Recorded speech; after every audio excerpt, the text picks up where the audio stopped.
Paz do Senhor Jesus, prezados, graças a Deus por esta noite de oportunidade. E nós hoje vamos fazer o que é de praxe, pois toda quinta-feira, nesse horário, às 20 horas, nós temos aqui o espaço da palavra. O que é retratado no espaço da palavra. Nós pegamos a ministração de domingo de manhã da Escola Bíblica Dominical, temos uma Escola Bíblica Dominical, pela graça de Deus, de alto nível, ministrada com muita responsabilidade pelo professor Jacó. Domingo nós prosseguimos nessa exposição às 19 horas, no culto à noite. E na quinta-feira, os 2 capítulos que foram tratados no domingo são levados a um aprofundamento. Desta forma, as pessoas que caminham conosco, elas têm a oportunidade de, através dessa exposição contínua da palavra de Deus, que é livro por livro, capítulo por capítulo, elas têm condições de crescerem, sendo edificadas em Cristo. Aqueles que ainda não tiveram encontro com Cristo têm a oportunidade de serem alcançados pela salvação, e a igreja tem a oportunidade de se amadurecer para a semente ser multiplicada. Nós temos esta ênfase de que é a obrigação da igreja multiplicar a palavra, como no texto de Gálatas capítulo 6, quando diz que crescia a palavra e se multiplicava. O apóstolo Paulo também diz que quem dá o crescimento é Deus, o Espírito Santo. Então, a prerrogativa de ganhar almas, de converter o pecador, ela é do Espírito Santo. Agora, a semeadura da palavra, que possibilita o alcance das almas e também o tratamento da igreja, o tratamento daqueles já alcançados, esse é o dever de todo o ministério sério. E, dando logo a introdução na ministração de hoje, nós temos os capítulos 1 e 2 de 2 Reis, e para dar entrada no capítulo 1 de 2 Reis, eu gostaria que você prestasse atenção no que está escrito lá em Gálatas, capítulo 6, versículos 7 e 8, quando diz assim: não erreis, Deus não se deixa escarnecer. O que o homem planta, ele colhe. Aquele que semear para a carne, da carne ele vai colher corrupção. Aquele que semear para o Espírito, do Espírito ele vai colher vida eterna.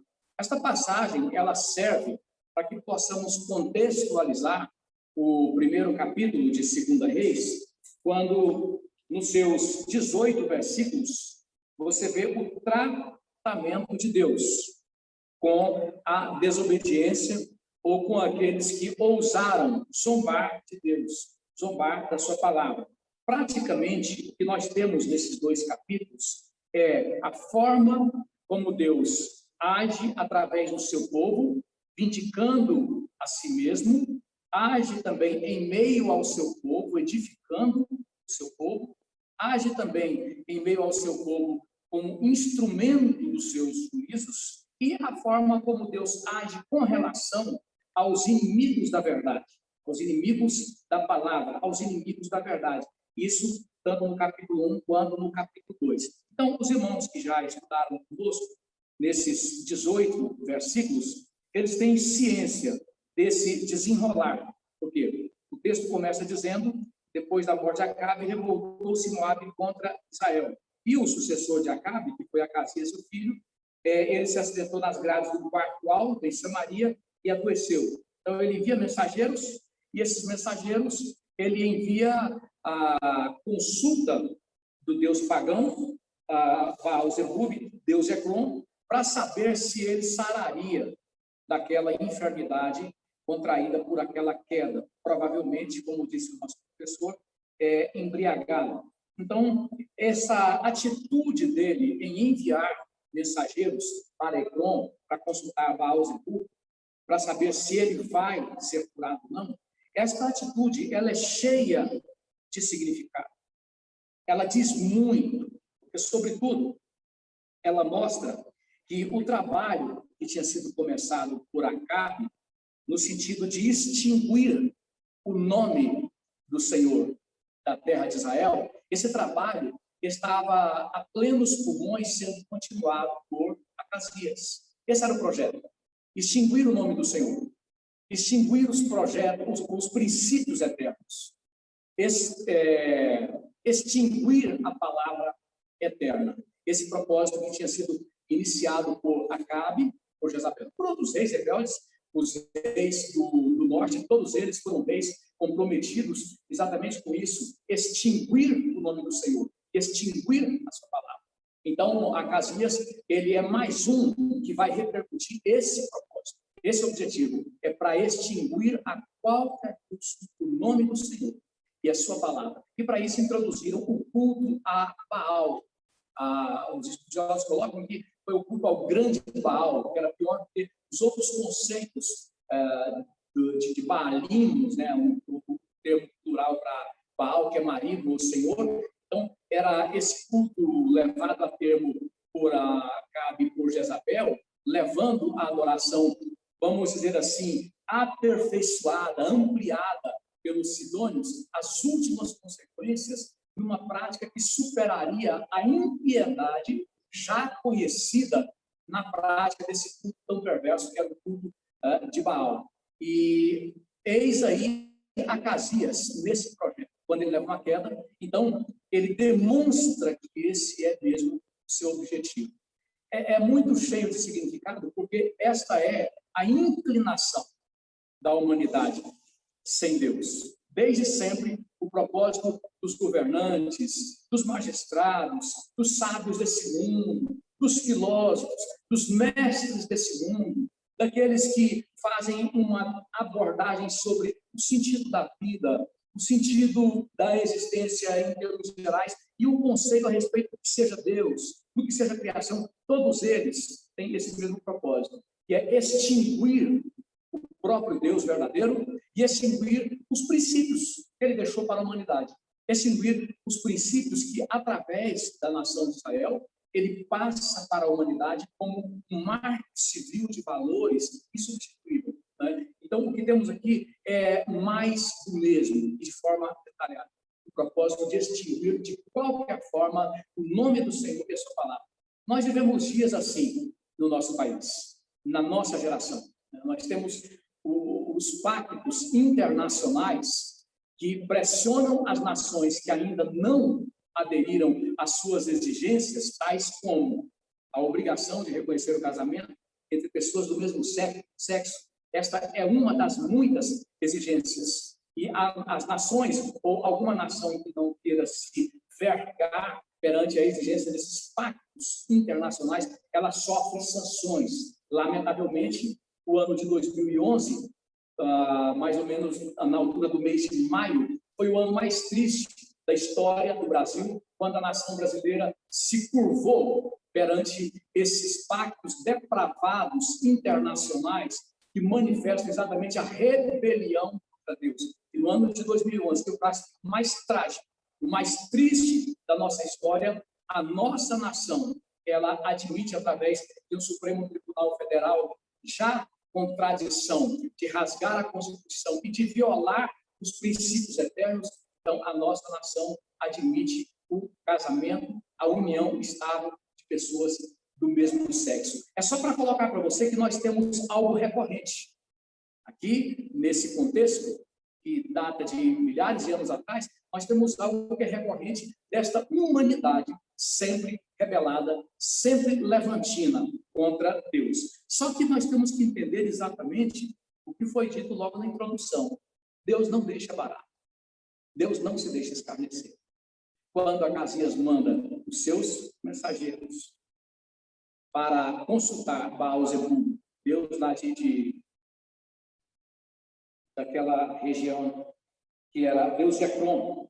Então, quando ele manda esses mensageiros, nós temos algo muito importante aqui. É o lugar do homem de Deus. É o lugar da palavra de Deus. Diferente do que nós estamos acostumados a ver no nosso tempo, o homem de Deus ser mais conhecido pelo seu carisma, pela sua tentativa de ter o aplauso das multidões, de ser bem visto. O verdadeiro homem de Deus, ele não foi chamado para agradar a Ele não foi chamado para dar os ares da graça. Não quer dizer que ele é necessariamente antissocial.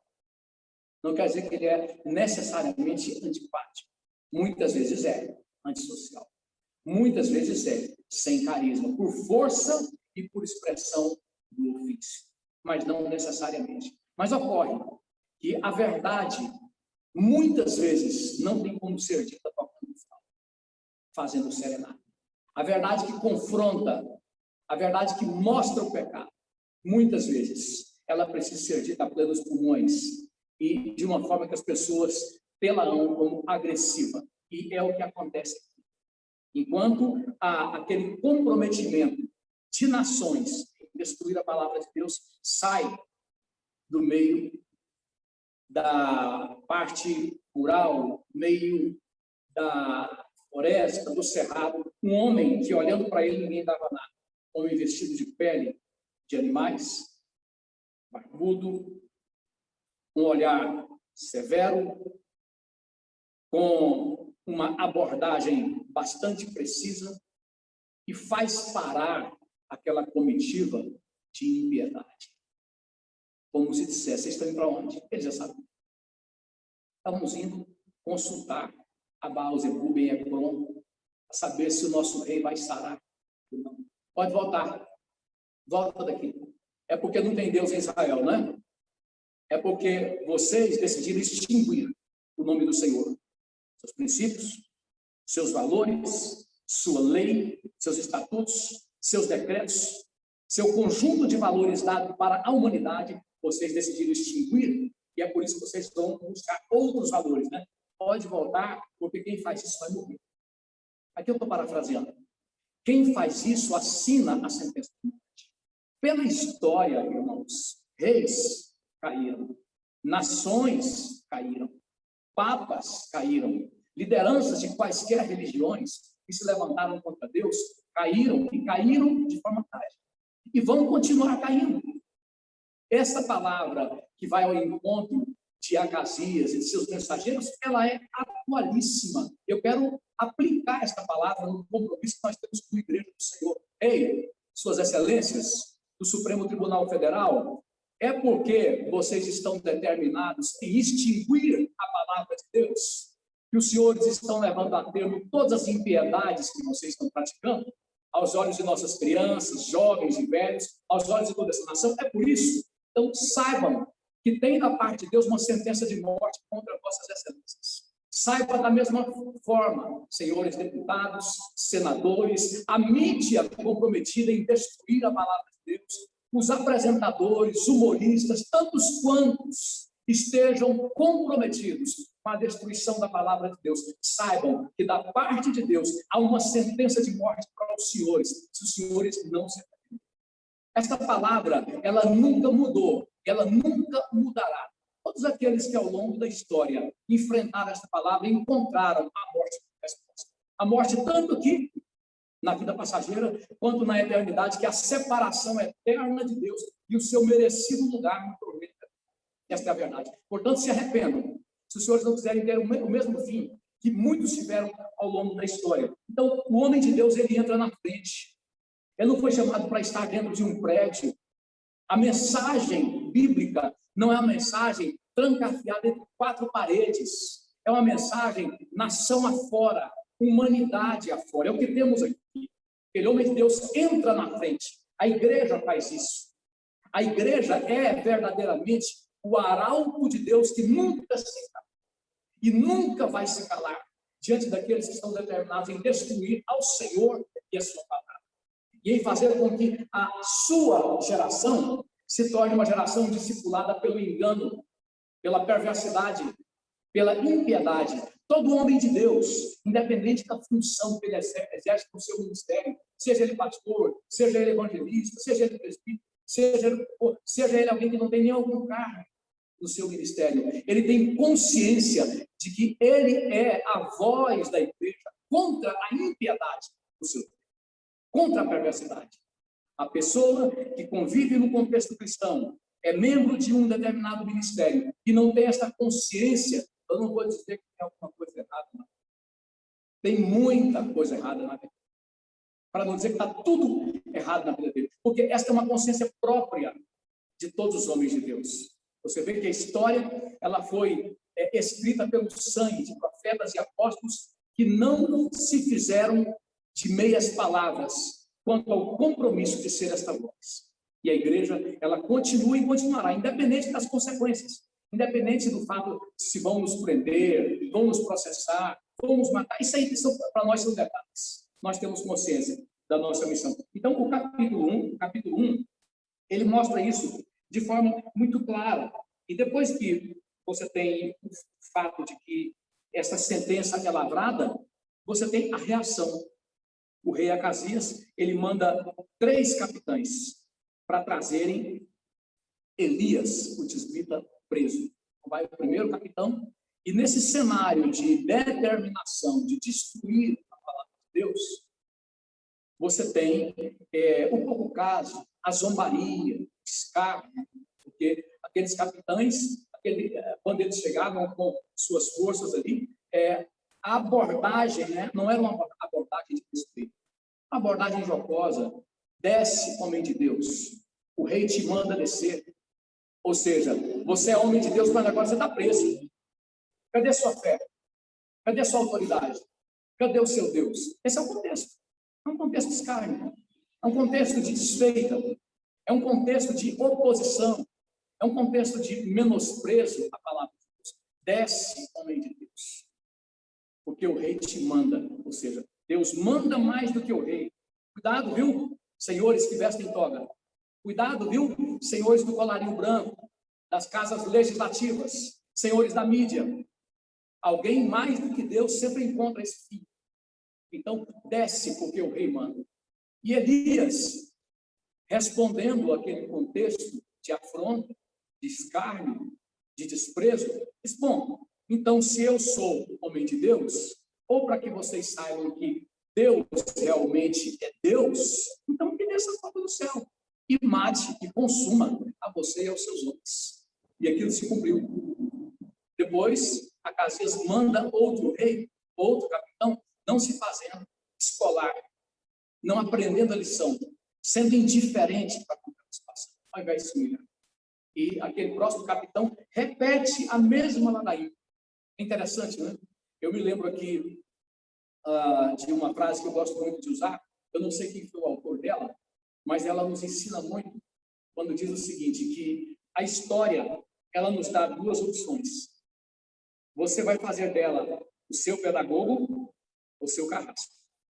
Se você aprender com as lições da história, ela será seu pedagogo, vai te ensinar, vai te fazer crescer. Se você ignorar as lições da história, ela vai ser o seu carrasco. No caso aqui, Acasias, ele preferiu a segunda possibilidade. A história seria o carrasco dele, como foi dos reis anteriores. Então, ele manda outro capitão que também não aprendeu. E com a mesma afronta, diz para o homem de Deus descer, porque o rei estava mandando sobre Deus. E Elias dá a mesma resposta. Bom, se eu sou homem de Deus, então caia fogo do céu e consuma a você e seus homens. Foi o que aconteceu. Aí nós temos o terceiro capitão. Ele vem como alguém que aprendeu. E a Bíblia deixa claro a questão da humilhação. Humilhai-vos debaixo das potentes mãos de Deus. Ele vos exaltará em tempo oportuno. A um coração quebrantado e contrito, não desprezarás, ó Deus. E aquele capitão refletiu isso. Ele veio prostrado e suplicou, falou: homem de Deus, seja preciosa aos teus olhos a minha vida e a vida desses 50, porque fogo do céu já desceu e consumiu os outros 2 capitães com as suas tropas. Então, poupa a minha vida. Então, naquele momento, o anjo do Senhor diz para Elias: não temas, pode descer. É muito importante nós percebermos a diferença entre a soberba e o quebrantamento. Deus dá graça aos humildes, mas Ele resiste aos soberbos. Então, na humildade, houve a manifestação da misericórdia de Deus sobre os seus homens. Esse é o destaque. Não é nem o fato de que Elias iria com ele para conversar com Acasias, porque estava consumado, ele ia morrer mesmo. Mas o destaque aqui é para o fato de que aquele homem, ele alcançou misericórdia. devido ao quebrantamento, devido à humilhação, né? Esta palavra, ela fala muito com pessoas que fazem uma leitura da palavra de Deus de acordo com as suas conveniências. Então, nesse sentido, na presença de Deus, eles representam Satanás, que vão ter o mesmo fim desses dois capitães anteriores, se eles não se humilharem como esse terceiro aqui se humilhou. Então, quando nós vemos o desdobrar desse texto, o versículo 17, de novo, ele fala que Acasias morre segundo a palavra que o Senhor tinha dado para Elias. No encontro com o rei, Elias poderia amarelar, ele poderia repensar pela presença do rei. Deixa eu ver se tem jeito de dar uma palavra mais amena. Deixa eu ver se tem jeito de dar uma melhorada nesse evangelho. Deixa eu ver se tem como diminuir o impacto daquilo que eu tenho que entregar. Muitas vezes, nós não podemos diminuir, quer dizer, nunca podemos diminuir nada. Mas, muitas vezes, há maneiras sábias de se expressar a mesma verdade. É preciso ter sabedoria para expressar a verdade. Mas não podemos confundir isso com diminuir a verdade. O que Elias tinha para dizer para Acasias era direto, era claro, era objetivo. Acasias, rei Acasias, o Senhor está determinado em destruir o Deus único e verdadeiro com a verdade que ele deixou para as nações. O Senhor vai ser destruído. O Senhor terá que morrer. O Senhor terá que deixar esse corpo aqui para comparecer na presença dele e prestar. Estou aqui parafraseando, ou aplicando a palavra. Então, Elias entregou aquilo que tinha que entregar. A nossa responsabilidade, ela é muito grande. E mais do que ser muito grande, a responsabilidade do homem de Deus é maior do que a responsabilidade do juiz, é maior do que a responsabilidade do presidente da República, é maior do que a responsabilidade do parlamentar, do que a responsabilidade do médico, do professor, até porque todas essas pessoas, se elas errarem, os erros deles não podem levar alguém para o inferno. Mas se nós, como homens de Deus, como igreja do Senhor, nós errarmos, nós negligenciarmos a comunicação na íntegra da palavra, a consequência desse erro pode levar vidas para o inferno, do qual não há retorno. Então, nós temos que entender aqui, nessa postura de Elias, entregando a totalidade da palavra, entendemos o peso da nossa responsabilidade. Até aqui, refletindo o capítulo 1, os irmãos que estão conosco aqui na nave do prédio da igreja, eles poderão participar através do chat. Você que está nos ouvindo aí, também pode enviar mensagens no chat, tá bem? Que serão lidas daqui a pouco, e daqui a pouco você poderá falar também. Os irmãos que estão aqui na nave não poderão falar, porque senão vai causar um transtorno aqui na gravação, até que tenhamos aparelhos à altura para isso. Mas, refletindo ainda o capítulo 2 de 2 Reis, o texto fala da sucessão de Elias por Eliseu. E nós destacamos algumas verdades aqui, e a primeira verdade destacada é a postura do discípulo. Eliseu, sabendo que Elias ia ser levado agora, ele estava comprometido em extrair o máximo do seu mestre. Nós falamos um pouco sobre isso no domingo. Nenhum pastor é para sempre. Nenhum grande homem, nenhum verdadeiro homem de Deus, ia falar grande homem de Deus, não tem pequeno homem de Deus. Vamos deixar assim. Nenhum homem de Deus verdadeiro, ele é para sempre. E o verdadeiro discípulo, ele cresce na consciência de que ele precisa colar ao máximo em um verdadeiro homem de Deus. E esse colar ao máximo tem que ver com muitas coisas. Tem que ver com a abertura para receber a palavra. Tem que ver com serviço, porque quando Elias encontra Eliseu, então Eliseu se dispõe a servir, abre mão de muito do que é do seu interesse para servir aquela causa. E nesse particular, eu gostaria de dizer algo, tanto para o nosso ministério local, quanto para outros que possam ouvir esta palavra. Amados irmãos, Deus nunca construiu um conceito de ministério só, ministério solitário. O ministério, a igreja, é o corpo de Cristo. E nesse contexto, todos os membros têm sensibilidade para com as responsabilidades da obra de Deus. Pastor nenhum faz a obra de Deus sozinho. O máximo que o pastor pode fazer é tentar e depois ir embora. Eu acredito que é suficiente. E você pode fazer. Tentar bastante e entregar na mão de Deus. Depois ir embora porque não tem condições. As tentativas, tudo aquilo que se passa, que se luta para se fazer, não há resposta e o tempo está passando. A obra de Deus já foi feita, eu não dou conta, então eu vou embora para outro local que o Senhor me queira, porque as pessoas não querem desenvolver a consciência de discípulo. Então você vê isso muito em Eliseu. Ele cola em Elias. Não em Eliseu somente, mas é uma característica de discípulo. Você vê isso em Josué, colado em Moisés. Você vê isso pela história. Os discípulos andavam com Jesus, comiam com Jesus, estavam colados a ele. Você vê ali mulheres que estavam coladas, servindo, ouvindo, aprendendo. Né? Porque o aprendizado se dá em meio ao serviço. Não tem como alguém crescer no conhecimento de Deus se ele não está à disposição de um ministério verdadeiro para servir.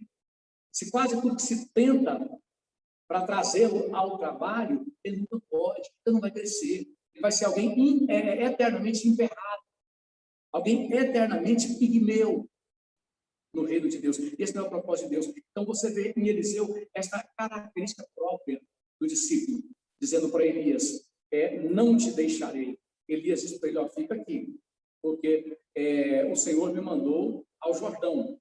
A partir do versículo 1. Quando estava o Senhor para tomar Elias ao céu, por um redemoinho, Elias partiu de Gilgal em companhia de Eliseu. Se Eliseu, fica aqui, porque o Senhor te enviou a Betel. Respondeu Eliseu, tão certo como vive o Senhor e vive a tua alma, não te deixarei. E assim desceu a Betel. Você vai ver essa repetição em todas as situações em que Elias o adverte. Elias para ele, não, eu vou ao Jordão. Fica aqui. E ele diz, não, de forma alguma. Vive o Senhor e vive a tua alma, que eu não te deixarei. Não fica aqui porque o Senhor me mandou a Jericó. Olha, tão certo como vive o Senhor e vive a tua alma, eu não te deixarei. Característica de discípulo. Estava colado ali, aquele homem de Deus, aquele verdadeiro homem de Deus. Ele precisava absorver o máximo daquele homem de Deus, porque ele seria um continuador do ministério. Todo salvo, ele é um continuador do ministério. Todo salvo é um continuador da obra de Deus. E para que ele possa ser, de fato, um continuador, não significa necessariamente que você vai ser um pregador, você vai ser um professor. Deus usa cada um na área que lhe apraz, mas de alguma forma você vai repercutir a palavra de Deus. Você vai ser alguém multiplicador da palavra de Deus. E para que você seja qualificado para isso, você precisa ser colado ao seu pastor, ao homem de Deus que Deus colocou na sua vida. Então, Eliseu mostra isso, porque ele precisava ser um multiplicador da palavra de Deus. É característica de todo verdadeiro discípulo, de todo verdadeiro crente, ser um multiplicador da palavra de Deus. Quando nós colocamos isso aqui, todo domingo, às 10 da manhã, às 19, na quinta, então os irmãos que caminham conosco, esses 3 espaços da palavra, eles têm oportunidade de crescerem, sendo tratados, sendo fortalecidos, primeiro alvo é eles, e consequentemente, eles têm a possibilidade de depois semear, de alguma forma, a palavra de Deus em casa, no trabalho, no intervalo de almoço, num café que ele programe, de alguma maneira ele tem a oportunidade de semear aquela palavra. Ele pode chegar para alguém do trabalho, quem sabe, você me dá 5 minutos, 10 minutos, para que eu possa dar uma palavra, e ali você vai aplicar a palavra que você tem recebido nesses 3 espaços, nos quais esse ministério tem se dedicado com total esmero. Então, Eliseu, ele estava recebendo o máximo para que ele pudesse ser, de forma feliz e exitosa, um multiplicador da palavra de Deus. E depois, quando isso termina, quando o período de ficar com Elias termina, que Elias vai, ou está prestes a subir, ele faz um pedido. Eu preciso da porção dobrada do Espírito que há em ti. Irmãos, o que nós temos aqui é a realidade da igreja pelos séculos. Está lá em Lucas, capítulo 1, versículo 17, se não me falha a memória, falando do ministério de João Batista. Aquilo é próprio da igreja pela pela história, virá no espírito e no poder de Elias, para converter vidas, converter os pais aos filhos, para converter o coração dos perversos à retidão, a Deus. Então, Eliseu pede algo que é próprio de todo mundo que foi verdadeiramente convertido. Ele sabe que ele não vai poder ser útil através das suas habilidades. Ele sabe da sua dependência. Ele se prostra. Ele olha para a glória da igreja vista no ministério de Elias. E ele sabe que ele será um continuador. E ele pensa com certeza, substituir um homem desse? Com que habilidade? Com que capacidade eu vou substituir um homem desse? Mesma coisa. Josué, imagino que ele teve também esse sentimento. Substituir Moisés? Substituir um homem como Moisés? Não tem habilidade humana para isso. Eu preciso ter a mesma unção, o mesmo Deus, a mesma virtude, o mesmo poder que estava sobre ele. Então nós temos aqui algo que é inerente a Deus.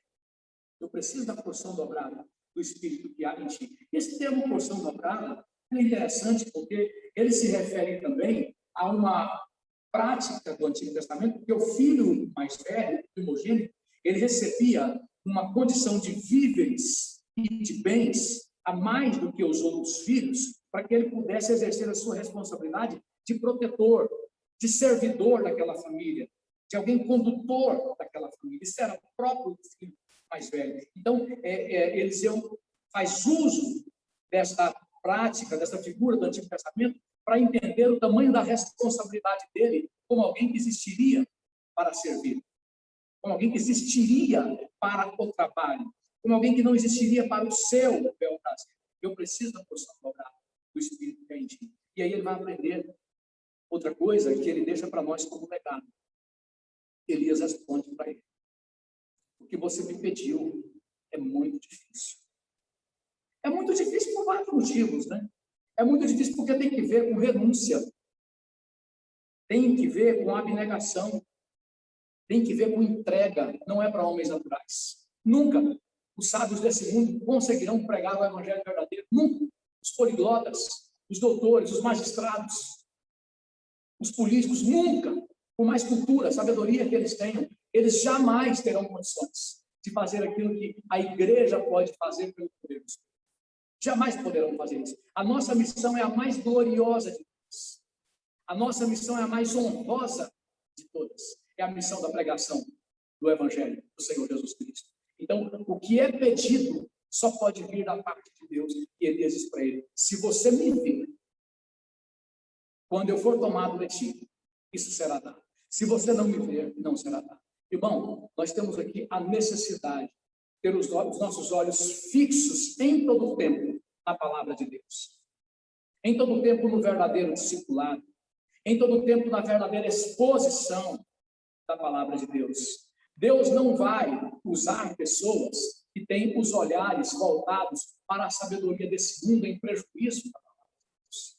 Deus não vai usar pessoas que colocam a palavra de Deus como segundo lugar para proferir os princípios desse mundo, as filosofias desse mundo. Deus vai fazer isso. Eles podem até falar em nome do Senhor, para no final de tudo, eles ouvirem aquela voz como disser: em teu nome nós fizemos maravilhas, pregamos. Eles dizem que dirão que farão, mas a voz de Deus vai ser para eles uma voz de condenação. Não foi eu que usei, não. Não foi eu que estava com vocês, não. Não conheço vocês, não. Então, veja bem, é preciso priorizar a palavra de Deus. É preciso que você tenha compromisso com a verdadeira palavra de Deus. É preciso que você tenha compromisso com o genuíno evangelho. É preciso que você resgate tempo para ouvir o que você está ouvindo aqui nesta noite. Porque senão você não vai ter chance de ser um multiplicador da palavra de Deus. Porque senão você não vai ter espaço no ministério verdadeiro. Porque senão você não vai ser achado entre aqueles que tiveram parte, tiveram porção na verdadeira igreja do Senhor Jesus, independente da parte que não está sendo. Questão velha.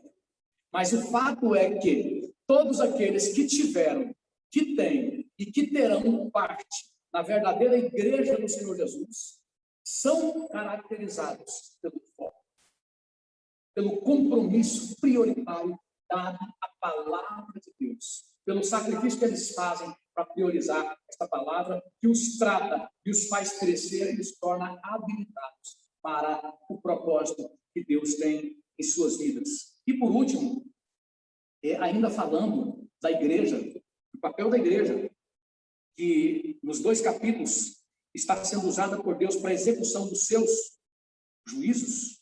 Antes que os irmãos façam perguntas ou possam participar, eu queria destacar apenas 2 coisas aqui. Você vai perceber que a caminhada que Eliseu percorreria depois foi praticamente a mesma caminhada que Elias percorreu com ele.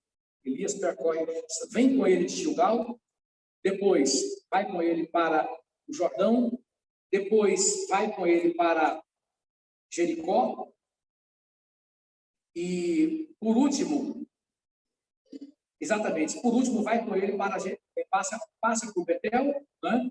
Depois ele vai para Jericó, e essa é a trajetória que eles percorrem.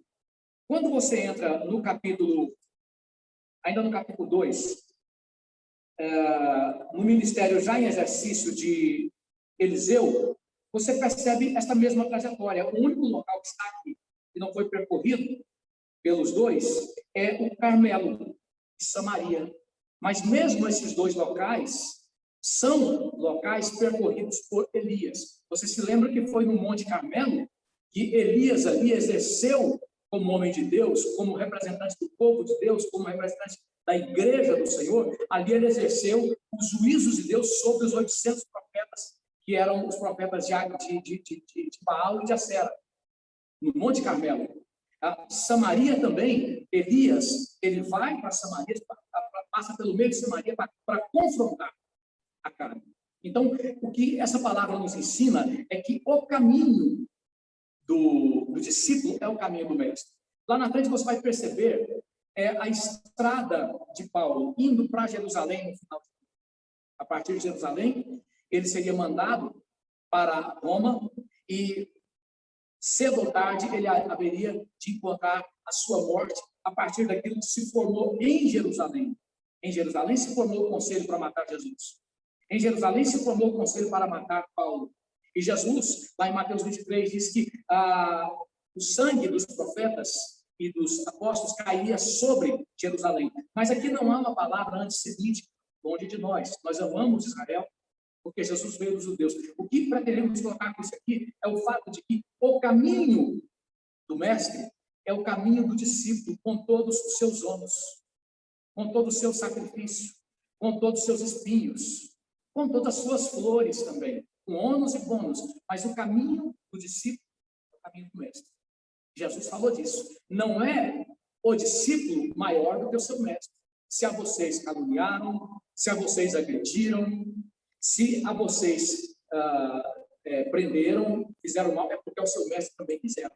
Então nós temos que entender, irmãos, que o caminho para servir a Cristo, ele compensa. É o verdadeiro projeto de vida, é o caminho para servir a Cristo. Mas ele não é um caminho apenas de rosas e flores. É um caminho de muitos espinhos e cujo galardão nós receberemos na glória. A última verdade que eu gostaria de destacar, a partir do versículo 23, é quanto ao poder do homem de Deus, da igreja, em liberar os juízos de Deus. Você vai ver aqui Eliseu liberando os juízos de Deus contra 42 jovens. E quando Eliseu sai da cidade, eles seguem Eliseu, zombando de Eliseu, escarnecendo de Eliseu. E o fato é que o seguiram numa parte isolada. A intenção era fazer o mal mesmo, porque ele estava só. E Eliseu se volta contra eles e os amaldiçoa no nome do Senhor. E saem dali 2 ursas dentre a floresta e matam a 42 daqueles rapazinhos. E aí você vai dizer o seguinte: mas isso é o Antigo Testamento. Mas o Novo Testamento mostra Paulo entregando Alexandre e Demas, Alexandre Latoeiro e Demas, nas mãos de Satanás, para que o corpo seja destruído. O Novo Testamento também mostra, no livro de Atos, capítulo 6, o apóstolo Pedro liberando uma maldição que culmina na morte de Ananias e Safira. Chega Safira depois e diz para ela, olha aí os pés dos que levaram o corpo do teu marido. Irmãos, porque como dissemos na introdução, em Gálatas 6, Deus não se deixa escarnecer. Esta é uma palavra que ela mostra o tamanho da responsabilidade da igreja na terra. Ela mostra as consequências para aqueles que procuram adulterar a palavra de Deus, procuram destruir a palavra de Deus, sejam apostatando-se dela para ensinar engano. Esta é a palavra que mostra para todos, grandes e pequenos, que o juízo de Deus vem sobre aqueles que agridem a palavra de Deus de uma forma ou de outra. Nós vamos abrir espaço agora para o eventual comentário no chat, para que possamos ler aqui, e também para perguntas que as pessoas estejam fazendo aí no chat, ou se quiserem fazer oralmente também. Esse é o espaço que você pode participar.